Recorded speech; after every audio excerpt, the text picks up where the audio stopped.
Do you want to know how to render like this? Well, because only 2 people asked, you're gonna learn today. First, get a sketch. It could be the most horrible sketch in the world. All that matters is that your rendering is good.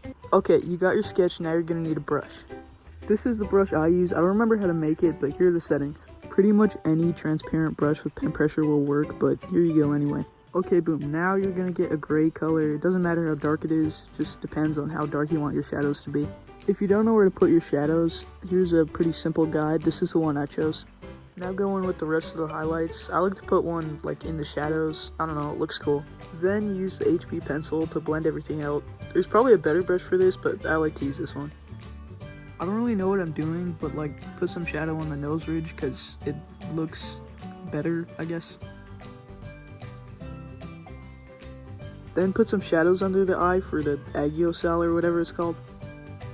Then just continue blending and refining all the shadows.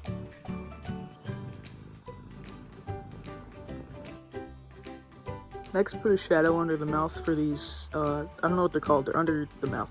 I don't know how this circle is supposed to help, but basically just copy everything from the right side onto the left side, but in a darker color. Again, just keep refining the shadows until it looks right. Now get an even darker color and just refine all the dark shadows and give it like depth. Now even more blending and even more dark shadows. Again, just trying to copy everything that's on the right side.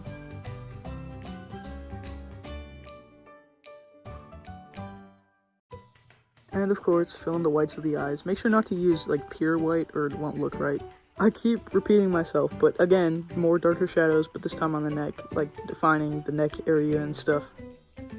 Once that's done, fill in the area with white. Once that's done, create a new layer, clip it, and set the blending mode to multiply. Then get a skin color. Doesn't matter which one. Here's an example of this method with dark skin. Then get a slightly lighter color and start placing your highlights.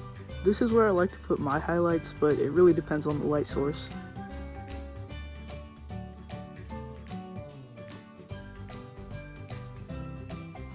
Make sure to put some highlights on the darker side too. This is optional, but for more feminine characters, I like to color in the lips.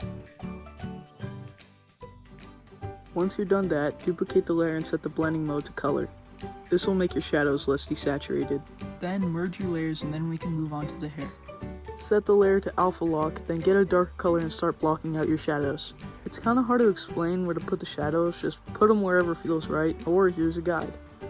I think it's pretty clear I didn't use a guide, but ignore that. Then put these little shadows in the hair to try to make it look shiny. By the way, this method probably won't work that well for curly hair, but if you guys want a tutorial, you're gonna have to give me 1 billion likes. It kind of looks like shit right now, but just trust the process and keep blending. Now get a lighter color and add these little dot highlights. They don't have to be super detailed. Get an even darker color and then start refining the shadows in the hair.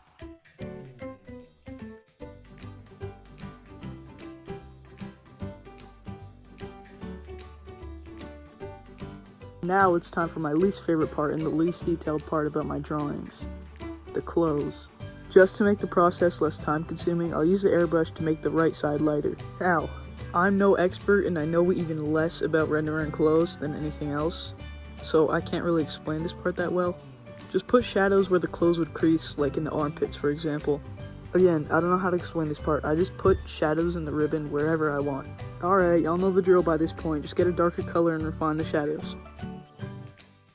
And finally, merge all the layers and just go in and start refining everything. I know I've said that word a million times, but that's what it is. Basically just go in and make everything sharper and give the drawing more contrast, and just cleaning up the line art and fixing any mistakes.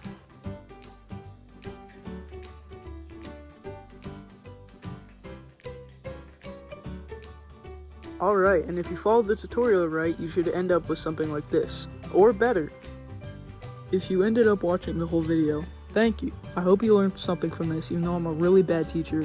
And yeah, I had a lot of fun with this, so bye.